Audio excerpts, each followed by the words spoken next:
Hello दोस्तों, कैसे हैं आप सबका फिर से स्वागत है आपके अपने YouTube चैनल एस मॉम्स में। दोस्तों, घर में छोटे बच्चों से काफ़ी रौनक रहती है। इन्हें हंसता खेलता देख सभी खुश रहते हैं। उनका खाना पीना हर चीज़ का बहुत ध्यान रखा जाता है। लेकिन बच्चे काफ़ी सेंसिटिव होते हैं और उनका इम्यून सिस्टम भी वीक होता है, तो इतनी केयर करने के बावजूद भी वो कभी कभी बीमार हो जाते हैं। किसी भी तरह का वायरल इन्फेक्शन हो या बैक्टीरियल इन्फेक्शन बच्चों को बहुत जल्दी पकड़ता है, इसलिए हमें बच्चों की बहुत ज्यादा केयर करनी पड़ती है। आपने देखा होगा कि ज्यादातर बच्चे को जब फीवर या इन्फेक्शन होता है तो वो 1 साल से छोटे बच्चों को ज्यादा होता है। वो इसलिए क्योंकि उनका इम्यून सिस्टम वीक होता है, लेकिन वो जैसे जैसे बड़े होते जाते हैं तो ये दिक्कतें कम होती जाती हैं। बच्चों को कोई भी बीमारी हो, चाहे छोटी हो या बड़ी, वो बुखार या जुकाम से ही शुरू होती है, क्योंकि शरीर में कोई भी दिक्कत हो सबसे पहले बॉडी का टेम्परेचर बढ़ने लगता है। बहुत से लोग सोचते हैं कि हल्का फीवर ही तो है, चला जाएगा, खुद ही दवाई दे देते हैं और डॉक्टर के पास भी नहीं ले जाते। पर हम आपको बता दें कि फीवर तो नॉर्मल होता है, लेकिन कभी कभी फीवर होने के पीछे की वजह नॉर्मल नहीं होती। तो प्लीज छोटे बच्चे के साथ आप कोई भी रिस्क ना लें। अगर आप बच्चे को कोई दवा दे भी रहे हैं तो डॉक्टर से क्वांटिटी जरूर पूछिए, क्योंकि दवाई की खुराक बच्चे की एज और वेट के हिसाब से ही दी जाती है।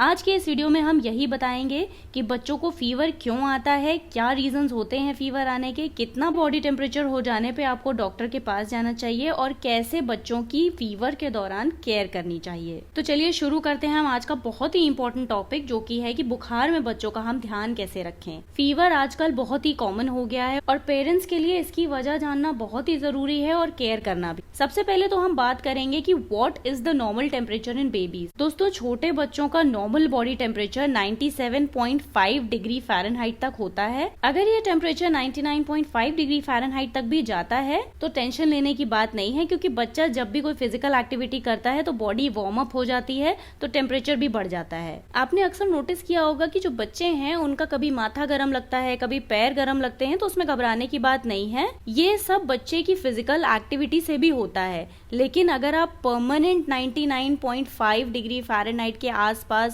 टेम्परेचर नोटिस कर रहे हैं तो आपको डॉक्टर से एक बार कंसल्ट कर लेना चाहिए। अब बात कर लेते हैं टाइप्स ऑफ फीवर और रीजंस ऑफ फीवर की। दोस्तों, बुखार आना मतलब बॉडी टेम्परेचर का बढ़ना। ये तभी होता है जब बच्चे को कोई दर्द हो, जुकाम हो, खांसी हो या कोई भी इन्फेक्शन हो। हर फीवर अलग अलग वजह से होता है। जैसे पहला है वायरल इन्फेक्शन। ये तब होता है जब मौसम में बदलाव आने लगता है, जैसे कभी मौसम ठंडा और कभी मौसम में बहुत ज्यादा गर्मी होने लगती है और फिर अचानक से बारिश होना शुरू हो जाती है। ऐसे में बच्चों को फीवर आ ही जाता है, क्योंकि बच्चों की इम्यूनिटी वीक होती है। वायरल 3 दिन से 6 दिन तक रहता है और अगर इससे ज्यादा दिन हो गए हैं तो हो सकता है कि कोई प्रॉब्लम ज्यादा है। ज्यादा फीवर आने से शरीर बहुत कमजोर हो जाता है, सर दर्द, बदन दर्द और वॉमिट भी होने लगती है। इसलिए रिस्क बिल्कुल भी मत लीजिए। जितनी जल्दी हो सके आप इस चीज को डॉक्टर से कंसल्ट करिए। अगर आपके घर में किसी को भी वायरल फीवर है तो बच्चे को प्लीज उस व्यक्ति से दूर रखिए। दूसरा है बैक्टीरियल इन्फेक्शन। बच्चे खेलते कूदते हैं, पसीना आता है, जर्म्स भी लगते हैं जिनसे बॉडी में बैक्टीरिया आ जाते हैं और बच्चों को इन्फेक्शन जैसे जुकाम या छींकना या खांसी, गले में दर्द, ये सारी चीजों से फीवर आ जाता है। वैसे तो ये फीवर बहुत ही कॉमन होता है, लेकिन छोटे बच्चे बहुत ही सेंसिटिव होते हैं और उनकी इम्यूनिटी क्योंकि वीक होती है तो ये कभी कभी रिस्क ज्यादा भी हो सकता है। तो अगर बॉडी टेम्परेचर 101 डिग्री फ़ारेनहाइट से ऊपर जा रहा है तो प्लीज अपने डॉक्टर से कंसल्ट करें। तीसरा है वैक्सीनेशन। दोस्तों, छोटे बच्चों को हर महीने वैक्सीनेशन होता है और उसकी वजह से भी बच्चों को फीवर आ जाता है, क्योंकि उस वैक्सीनेशन में दर्द बहुत होता है जिसकी वजह से बॉडी टेम्परेचर बढ़ जाता है। चौथा कारण फीवर आने का हो सकता है टीथिंग, यानी कि दांत निकलना। दोस्तों, अक्सर जब बच्चों के दांत निकलना शुरू होते हैं तो बच्चे काफी चिड़चिड़े हो जाते हैं और उन्हें फीवर भी आ जाता है, क्योंकि बच्चे के मसूड़ों में दर्द बहुत ज्यादा होता है। उसकी वजह से वो खाते पीते भी नहीं है और उनका बॉडी टेम्परेचर बढ़ जाता है। तो ये तो हो गए types and reasons of fever.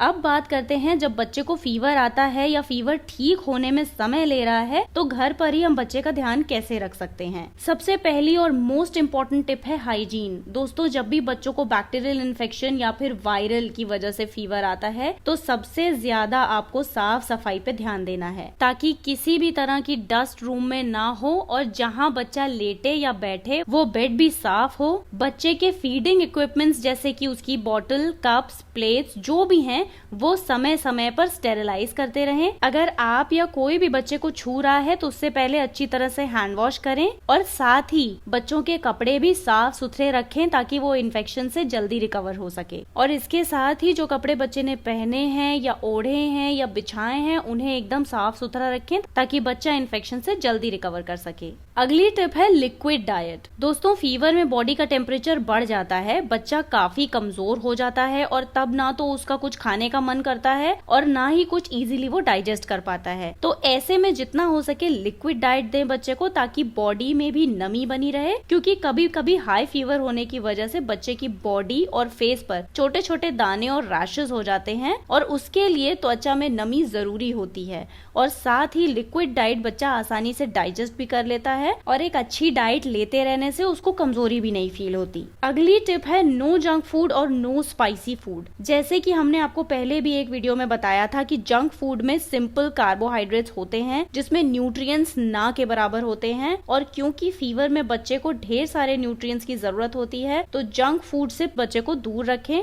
और स्पाइसी यानी कि मसालेदार खाना बच्चे को जल्दी डाइजेस्ट नहीं होता तो कम मिर्च मसाले वाला खाना बच्चे को दीजिए। अगली एक बहुत ही इंपॉर्टेंट टिप है ब्रेस्ट फीड। अगर बच्चा 1 साल से कम है और उसे फीवर या किसी भी तरीके का कोई इन्फेक्शन है तो उसके लिए ब्रेस्ट फीडिंग किसी भी दवा से कम नहीं है। अगर कमजोरी की वजह से बच्चा खुद फीड नहीं कर पा रहा है तो आप ब्रेस्ट मिल्क एक्सप्रेस करके कटोरी, चम्मच या फिर बॉटल से उसको पिला सकती हैं। अपने बहुत सारे वीडियोस में हमने आपसे ये बताया है कि ब्रेस्ट मिल्क पीने वाले बच्चों की इम्यूनिटी बहुत अच्छी होती है और उसमें काफी सारे न्यूट्रिएंट्स होते हैं जो बच्चों को बीमारी से लड़ने की शक्ति देते हैं। अगली टिप है नटमेग यानी कि जायफल। दोस्तों, जायफल एक बहुत ही अच्छी रेमेडी है और ये जुकाम, खांसी, फीवर या किसी भी तरीके के इन्फेक्शन को बढ़ने से रोकता है। जायफल की तासीर गर्म होती है, इसीलिए आप जायफल का इस्तेमाल सर्दियों यानी कि विंटर सीजन में कर सकते हैं और इसे हमें 6 महीने से बड़े बच्चे को देना चाहिए। इस पे हमने एक वीडियो भी आपसे शेयर किया था कि बच्चों को जायफल कब और कैसे देना चाहिए, उसका लिंक हम आपसे डिस्क्रिप्शन बॉक्स में शेयर कर देंगे। कभी कभी जब बच्चे को सर्दियों में जुकाम, खांसी या फीवर आता है तो ये रेमेडी आपके बहुत काम आ सकती है। हमारी अगली टिप है बाथ और स्पंज बाथ। दोस्तों, फीवर में बच्चों को स्वेटिंग यानी कि पसीना आता है, इसलिए अगर फीवर बहुत हल्का है तो आप बच्चों को गुनगुने पानी से नहलाएं और फीवर अगर ज्यादा है तो केवल उसे अच्छे से स्पंजिंग कर दें ताकि बच्चा भी फ्रेश फील करे और स्वेटिंग से उसे इन्फेक्शन भी ना पकड़े, क्योंकि बच्चा अगर खुद में साफ सुथरा फील करेगा तो वो जल्दी रिकवर करेगा। हमारी अगली टिप है हाइड्रेशन। जैसे कि अभी हमने बताया था कि फीवर में बॉडी टेम्परेचर बढ़ जाने से बच्चों को पसीना आता है और अगर बच्चा पानी नहीं पिएगा तो उसे डिहाइड्रेशन हो सकता है। इसलिए बच्चे को फीवर में हर थोड़ी देर में पानी पिलाते रहें। पानी ना ही गर्म होना चाहिए और ना ही ठंडा। पानी बॉईल करके रख लें और जब वो रूम टेम्परेचर पे आ जाए तब आप वही पानी उसे पिला सकते हैं। पानी ज्यादा पीने से यूरिन भी सही से होगी, जिससे बॉडी के टॉक्सिन्स क्लियर होने लगेंगे और बॉडी में नमी बनी रहेगी तो फीवर भी कम होने लगेगा। अगली टिप है give proper rest to baby. दोस्तों, जब भी हम बीमार होते हैं और थोड़ी देर अगर हम सो जाएं तो हम बहुत फ्रेश फील करने लगते हैं। ठीक उसी तरह अगर बच्चे को फीवर है तो उसका रेस्ट करना बहुत ही ज्यादा जरूरी है ताकि बच्चे जल्दी रिकवर कर सकें, क्योंकि दवा खाने के बाद बॉडी को रेस्ट नहीं मिलेगा तो दवा ठीक से असर नहीं करेगी। जितना ज्यादा बच्चा अच्छे से अपनी नींद पूरी करेगा उतनी जल्दी वो बेटर फील करने लगेगा। हमारी अगली टिप है ठंडी पट्टी। पर ये करने से पहले आप एक बार अपने डॉक्टर से जरूर कंसल्ट कर लीजिए कि आपको पानी का टेम्परेचर किस तरीके का रखना है ये पट्टी देते वक्त। दोस्तों, फीवर शब्द बोलने में काफी छोटा लगता है, लेकिन जब हम जैसे लोग फीवर में वीक हो जाते हैं तो सोचिए बच्चे कितने परेशान होते होंगे।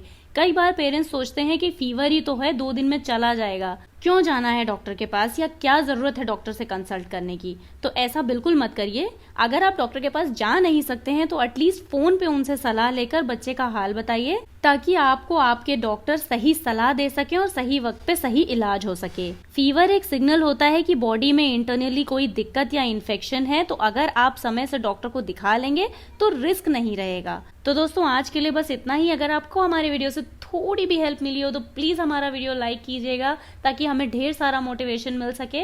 और अगर आपको लगता है कि इस वीडियो से किसी और को हेल्प मिल सकती है तो प्लीज और पेरेंट्स से भी इस वीडियो को शेयर करिएगा, ताकि उन्हें भी इस वीडियो से हेल्प मिल सके। हम जल्द ही मिलेंगे अपने नए और इन्फॉर्मेटिव वीडियो के साथ। तब तक के लिए अपना ख्याल रखिए।